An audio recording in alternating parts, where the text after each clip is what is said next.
দেখেন চলে যাচ্ছে, কিভাবে চলে যাচ্ছে, হেঁটে হেঁটে চলে যাচ্ছে যেন। তো আসলে ভূত পেত্নী কীরকম সেটা জানি না। এমনিতে গাড়ি চালাইছি, জীবনে তো অনেক কিছু দেখছি, কিন্তু এভাবে দেখি নাই। সরাসরি এভাবে দাঁড়ায় থাকা অবস্থায় মানে গাড়িকে দাঁড় করায় রাখি যে এভাবে সমস্যা করে, এটা আর কখনো দেখি নাই।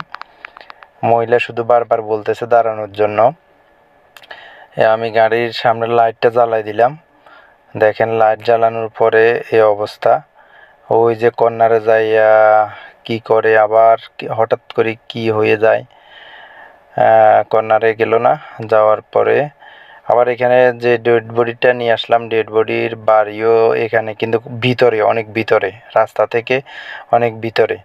ও বাবা, আবার চলে আসতেছে এদিকে, আবার এদিকে চলে আসতেছে, এটা তো বুঝতেছি না। হ্যাঁ ভাই, আবার চলে আসতেছে, এই যে এবার গাড়ির দিকে চলে আসতেছে, কিভাবে আসতেছে দেখেন।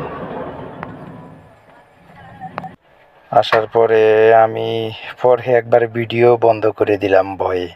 গভীর রাত্রে ঢাকা থেকে একটা লাশ নিয়ে আসলাম, দেখেন গাড়িতে লাশ আছে, একা সবাই চলে গেছে। যাওয়ার পরে দেখি হঠাৎ গভীর রাত্রে একটা মহিলা আসে আমার গাড়ির সামনে। এটা কি দেখলাম আমি, এত বছর গাড়ি চালাই আসলে কখনো এরকম দেখি নাই। এই দেখেন, হঠাৎ করে দেখতে ভয় লাগে।